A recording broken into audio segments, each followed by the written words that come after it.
My son told me to pay his wife's $500,000 debt or get out of my own house. I was folding towels on the couch when Josh walked in like he owned the place. Heavy steps, shoulders squared, a look that said he had rehearsed this moment for years. Bella followed him, arms crossed, lips curved in that smug smile she wears when she believes she already has the upper hand. For a second, I thought they were strangers standing in my living room, people who knew the house but had forgotten me. Josh didn't sit. He said, "Mom, listen carefully. $500,000. You help Bella clear her debt, or you move out. Stop making this harder than it has to be." He said it as calmly as if asking me to pass the salt. Bella let out a short laugh. "Why hold on to this house? You're not going to live forever. Stop being selfish." The word selfish landed heavier than the number he threw at me. Josh added, "Do not play the victim. You live here because we tolerate it." Tolerate. I had given birth to that voice, fed it with love, patience, and overtime pay. And now it stood over me, declaring my existence something endured. I stared at the folded towels in my lap, neat, quiet, obedient, everything I had been for decades. The shock wasn't the money. It was how easily my own son said, "Move out," like discarding trash. Bella sat, crossing her legs, already comfortable with my supposed removal. I wanted to speak, to push back, but my throat closed. I had learned that silence is safer when people have already decided who you are. Josh's eyes measured me like a problem he was tired of managing. It clicked. This was never about debt. It was about control. Years of subtle battles replayed in my mind. At 22, Josh had come with a business plan I didn't fund. My refusal labeled me cold, unsupportive. Later, his wedding demanded money I refused blindly, uncovering a hidden trail of debts under Bella's name. Each refusal from me became a justification for resentment. Bella, confident, expected compliance, admiration, agreement. I gave none. I spoke little, observed more. Every word twisted into criticism. The house became the final battleground. Josh had asked to be on the deed for taxes. I said no, knowing the legal risks. Behind my back, he turned relatives against me, claiming selfishness and mistrust. My boundaries became evidence of cruelty.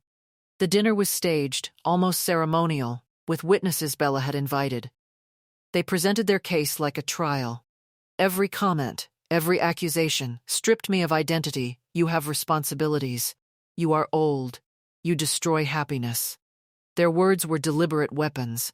My mind traveled decades, sleepless nights, skipped meals, comforting vomit-covered sheets, countless sacrifices that had once seemed love, now labeled selfishness. Silence became my ally. I nodded slowly, letting them believe my surrender was weakness. They did not see that my nod was a quiet decision forming inside me. My house, my life, my dignity. I would protect it differently, strategically. That night, I packed what mattered, documents. My husband's watch, letters, memories. Not an escape, but a withdrawal from the battlefield they had poisoned. I wrote one note: "Do not look for me. I need quiet." I locked the door softly and stepped into the night, trusting the road to carry me somewhere undisturbed. I went to the lawyer, not in anger, but with preparation. My husband had safeguarded me with a trust. Coercion would trigger automatic transfer of ownership to a foundation supporting elderly women. I activated it quietly, without confrontation. By morning, Josh and Bella discovered they had lost everything. The house, the car, the funds, every fallback they assumed would always be theirs. Their final error was believing absence meant weakness. My absence was power, preparation, and justice in silence. Weeks passed. I settled into a small apartment where peace replaced battles, light replaced judgment. I lived on my terms. I cooked when I wanted, rested when I needed, and spoke only when my words would meet respect. Silence was no longer a tool of oppression. It was freedom. The days in my new apartment were quiet, clean, and mine.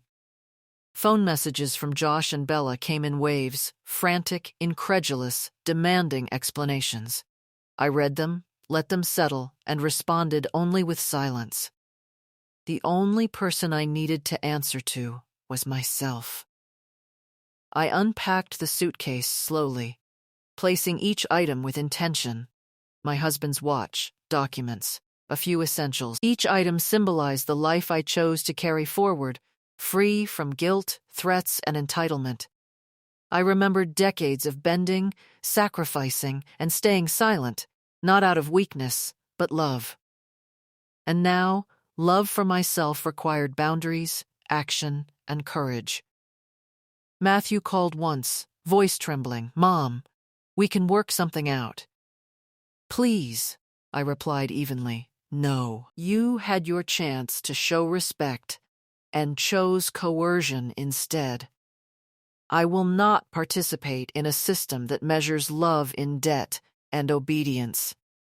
Claire's texts followed, pleading, threatening, angry. None reached me. Their entitlement and frustration were not my burden anymore. I had learned their anger is theirs to manage, not mine. The foundation finalized the legal transfer. Every document executed, every safeguard triggered. Josh and Bella were left with disbelief and frustration. They could not leverage, manipulate, or intimidate. They had no power. And for the first time in decades, I felt unshakable lightness.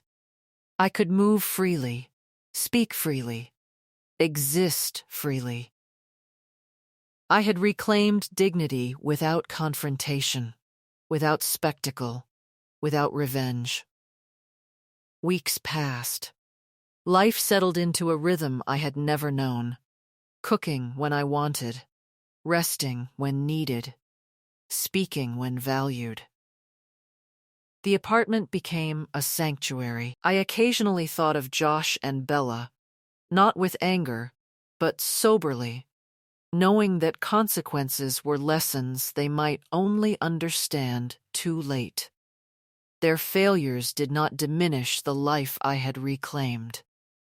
I remembered my husband's foresight and preparation. Love, I realized, is not only care and support, it is ensuring protection when danger arrives. My survival, my dignity, my future were preserved through patience, planning, and decisive action. Silence, absence, and preparation had been my weapons all along. One evening, as rain tapped against the window, I understood survival is not measured by compliance, endurance, or sacrifice. Survival is measured by courage, foresight, and refusal to surrender identity. I felt complete, not victorious in others' terms, but whole in mine, free, unafraid, unapologetically myself. I never returned to the house. I did not argue or explain.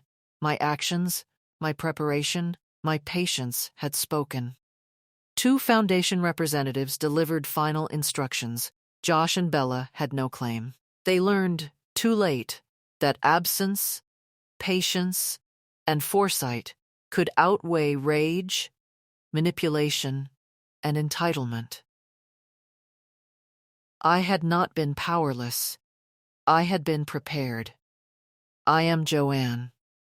I did not raise my voice.